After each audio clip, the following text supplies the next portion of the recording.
Hi guys, welcome to my channel Sahaj Study. आपके साथ ऐसा होता होगा कि जब भी आप पढ़ने बैठते होगे तो आप बहुत सारे अपने आसपास डिस्ट्रैक्शंस फेस करते होगे।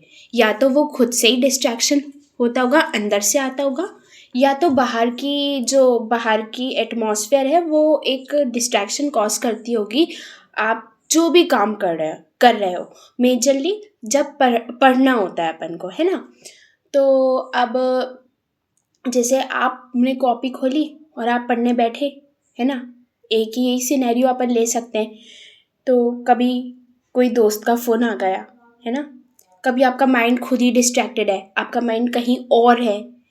बहुत सारी चीज़ें होती हैं अपने आसपास, या तो अपना माइंड, या तो अपन जहाँ से अपन पढ़ के आ रहे हैं वहीं पे रहता है कि वहाँ पे क्या क्या चीज़ें हुई, अपन इन्वॉल्व होते हैं ना वहाँ पे जहाँ पे अपन पढ़ाई करते हैं। तो वो सारी चीज़ें, या तो फिर अपन जब घर में रहते हैं तो अपने दिमाग में घर वाली चीज़ें भी बहुत सारी चलती रहती हैं कि इसने क्या कहा, उसने क्या कहा। अपन बहुत ज़्यादा सोचते हैं, ये ओवर थिंकिंग कह लो, एक मेजर कॉज अपने साथ ही रहता है। फिर जब अपन पढ़ने बैठते हैं तो अपन को याद आता है, यार अपन ही पढ़ रहे हैं, बाकी सब भी कोई खेल रहा है, कोई बाहर जा रहा है, कोई पार्टी कर रहा है। तो अपन ये सब सोचते हैं, है ना। तो अपने साथ ये सब चीज़ें आती हैं, अपन फेस करते हैं, ये अपन डिस्ट्रैक्शन की तरफ जाते हैं। ये नहीं है कि अपन मोटिवेटेड नहीं है, अपन अपने काम को लेकर मोटिवेटेड है। लेकिन लेकिन जो अपने आसपास की चीज़ें हैं वो अपन को बार बार पीछे धकेल देती हैं, अपन जब भी कोई अच्छा काम करने जाते हैं।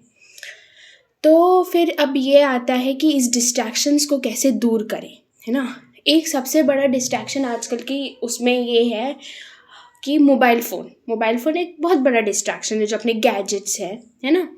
तो अब ये जो मोबाइल फ़ोन है इसका डिस्ट्रैक्शन अपन कैसे दूर करें, है ना। इसको कैसे दूर करें। या तो आप ये किसी बड़े को दे दो कि भाई मुझे 3 घंटे के लिए फ़ोन नहीं देना है जब तक मैं अपना काम ना कर लूँ, ओके। या तो ये हो सकता है, या तो आप उसको कहीं दूर रख के आ जाओ, दूसरे कमरे में रख दो। अगर आपको ऐसा किसी बड़े को नहीं देना है, बड़े को इन्वॉल्व नहीं करना है इन सब चीज़ों में, कहीं दूर रख के आ जाओ, कहीं अलमारी में बंद कर दो, कबर्ड में लगा दो, चाबी रख लो अपने पास कि मैं 3 घंटे तक नहीं देखूंगा, है ना। ये कर सकते हो। उसके बाद दूसरी चीज़ ये है कि जो भी आप पढ़ रहे हो, है ना, जब आप अपनी स्टडी कर रहे हो तो आप ये देखो कि ये स्टडी आपको कहाँ तक ले जाएगी, ओके। कि आपको कहाँ तक क्या क्या अचीव करवा सकती है, उसके आप आसपास सारे पोस्टर लगा दो।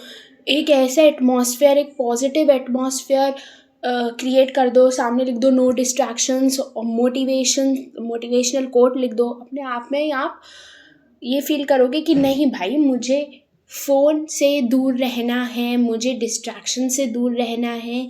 एक पेज पे अपने लिए पॉजिटिव बातें लिखो, अपने लिए पॉजिटिव बातें करना बहुत ज़्यादा ज़रूरी है ना। सामने एक मोबाइल के पिक्चर लगाओ, उस पर क्रॉस कर दो।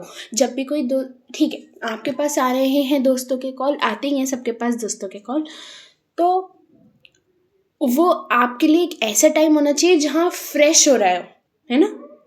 वो उस ऐसे टाइम में फ़ोन के दोस्तों को सेट करो, फ़ोन दोस्त जिससे भी आपको बात करनी है वो ऐसे सेट करो कि वो आपके फ्री टाइम में होना चाहिए।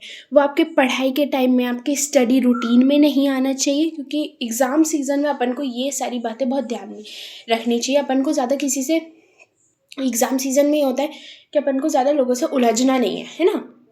अपन को अपना पॉजिटिव माइंड रखना है, पॉजिटिव खाना खाना है। पॉजिटिव खाना क्या, हर चीज़ अपन को पॉजिटिव रखनी है ना। और एक एक ऐसा अपने आप में एटमॉस्फेयर क्रिएट करना है कि अपन अपनी वाइब्स पॉजिटिव हो, मेनली वाइब्स, है ना। कि आसपास पोस्टर्स लगाओ, ये सब जो चीज़ें मैंने बताई हैं, अपने आप से खुद बातें करो कि मैं डिस्ट्रैक्ट नहीं होऊंगा, है ना। मैं डिस्ट्रैक्ट नहीं होऊंगा, ओके। तो ये चीज़ आपको बहुत हेल्प करेगी आगे जाके, ओके। तो इसी के साथ आप बताइए कि आपको ये वाला टॉपिक कैसा लगा।